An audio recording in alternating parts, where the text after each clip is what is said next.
নমস্কার বন্ধুরা, welcome back to my channel মনের ক্যানভাস বাই কেয়া। মনের ক্যানভাস বাই কেয়াকে যারা দেখছো তাদের যদি মনের ক্যানভাস বাই কেয়ার ভিডিও ভালো লেগে থাকে তাহলে অবশ্যই চ্যানেলটাকে সাবস্ক্রাইব করে মনের ক্যানভাস বাই কেয়ার পাশে থেকো। আজকে এপ্রিল মাসের 12 তারিখ রবিবার। তো আজকে সকালবেলায় আমি মা উঠে পড়েছিলাম, উঠে স্নান টান করে নিয়েছি। মা স্নান করে পুজো দিয়ে রান্নাঘরে ঢুকে গেছে, আমিও স্নান করে এখন যাব রান্নাঘরে যে কী কী রান্না হচ্ছে সেটা দেখার জন্য। আর এদিকে রীতাদি মানে আমার যে কুক রীতাদিও চলে এসেছে, রীতাদিও রান্নাঘরেই রয়েছে। তাহলে চলো এখন যাই মায়ের রান্নাঘরে। মা আজকে যদি কিছু স্পেশাল মেনু করে মানে স্পেশাল ডিশ কিছু করে তাহলে অবশ্যই তোমাদের দেখাবো, অবশ্যই তোমাদের সাথে শেয়ার করবো। তাহলে যাওয়া যাক মায়ের রান্নাঘরে। রান্না হচ্ছে মা? চিংড়ি মাছ ভর্তা হবে আর আর হবে মোচার ঘন্ট। চিংড়ি মাছের ভর্তা করতে কি কি লাগে আপনারা দেখে নিন। আচ্ছা, তুমি রান্নাগুলো দেখাবে তো? হ্যাঁ, রান্নাগুলো দেখাবো। এই যে সিদ্ধ দেবো, একটু মুসুরির ডাল সিদ্ধ ছাড়াও করা যায়, আবার আজকে মুসুরির ডাল দিয়ে করবো। আচ্ছা, মানে মসুর চিংড়ি ভর্তা হবে তাই তো? চিংড়ি মাছ, শুকনো লঙ্কা, কাঁচা লঙ্কা, রসুন, পেঁয়াজ, ব্যাস।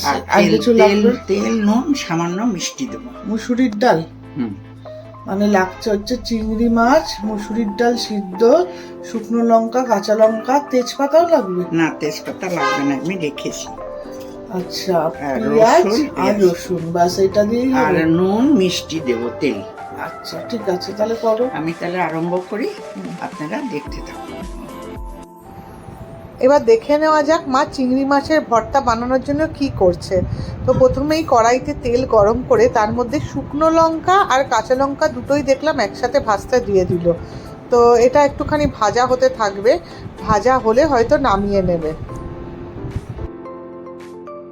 না, নামিয়ে নেয়নি। শুকনো লঙ্কা কাঁচা লঙ্কার মধ্যেই মা দেখলাম রসুনটাও, গোটা গোটা রসুন যেটা বেছে রেখেছিল সেই রসুনটাও ছেড়ে দিল। এইবার দেখছি আস্তে আস্তে কাঁচা লঙ্কা শুকনো লঙ্কাগুলো তুলে নিচ্ছে যাতে ওগুলো পুড়ে না যায়, আর রসুনটাকে ভালো করে ভেজে নিচ্ছে। তো কাঁচা লঙ্কাগুলো আগে তুলে নিয়েছিল মা যাতে পুড়ে না যায়, এখন দেখলাম শুকনো লঙ্কাগুলো আস্তে আস্তে তুলে নিচ্ছে।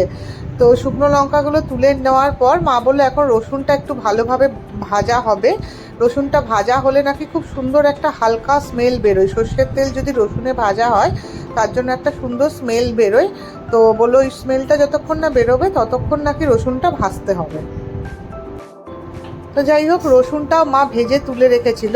তারপরে ওই কড়াইতে ওই তেলেই পেঁয়াজ আর চিংড়ি মাছ এই দেখো একসাথে মা ভাজতে দিয়ে দিল। তো পেঁয়াজটা মোটামুটি হালকা লাল লাল ভাজা হয়ে গেছিলো, সেই জন্য মা পেঁয়াজটা তুলে রাখলো আর দিয়ে দিল হচ্ছে চিংড়ি মাছটা। তো মা বললো চিংড়ি মাছটাও খুব হালকা করেই ভাজতে হবে, মানে হালকা বলতে যতক্ষণ না চিংড়ি মাছটা হালকা সেদ্ধ হয় ততক্ষণ চিংড়ি মাছটা ভালো করে ভেজে নিতে হবে। চিংড়ি মাছটা ভাজার সময় মা চিংড়ি মাছে একটুখানি হলুদ আর নুন দিয়েছিল। তবে মা যখন প্রথমে কড়াইতে তেলটা দিয়েছিল তখনও কিন্তু একটু নুন দিয়েছিল এই পেঁয়াজটা, শুকনো লঙ্কা কাঁচা লঙ্কা রসুনটা বাটার সময়। তো এই দেখো সাইডে নুনটা রেখে দিয়েছে, আর একটু নুন হয়তো যখন ভর্তাটা বানাবে সেটার জন্য। আর ডালটা তো আগের থেকেই সেদ্ধ করা ছিল, মুসুরির ডালটা। তো এদিকে আবার চিংড়ি মাছটাও মোটামুটি ভাজা হয়ে এসেছিলো। তো চিংড়ি মাছেও মা একটু নুন দিয়ে আর হলুদ দিয়ে চিংড়ি মাছটা ভালো করে ভেজে নিয়েছিল। তো চিংড়ি মাছটাই মাকে জিজ্ঞাসা করলাম যে কতটা ভাজা হবে।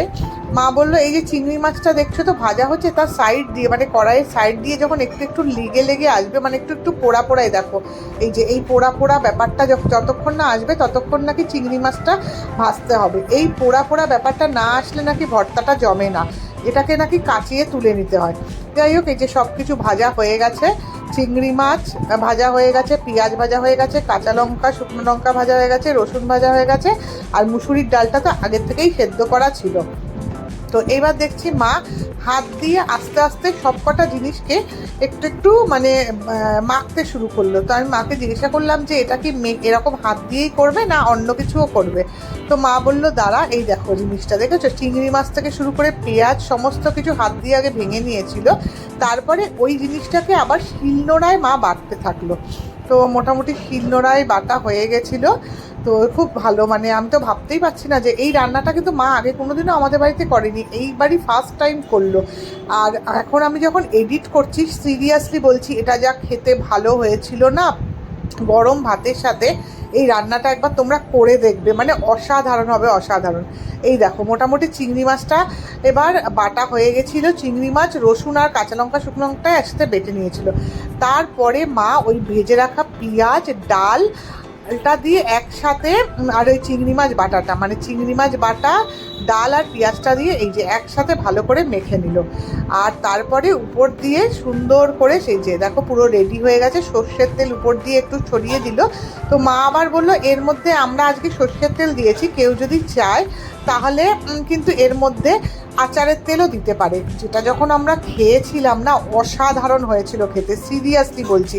এই রান্নাটা একবার তোমরা অবশ্যই বাড়িতে করে দেখো আর কমেন্টে জানিও কিন্তু যে কেমন হয়েছে রান্নাটা। Thank you.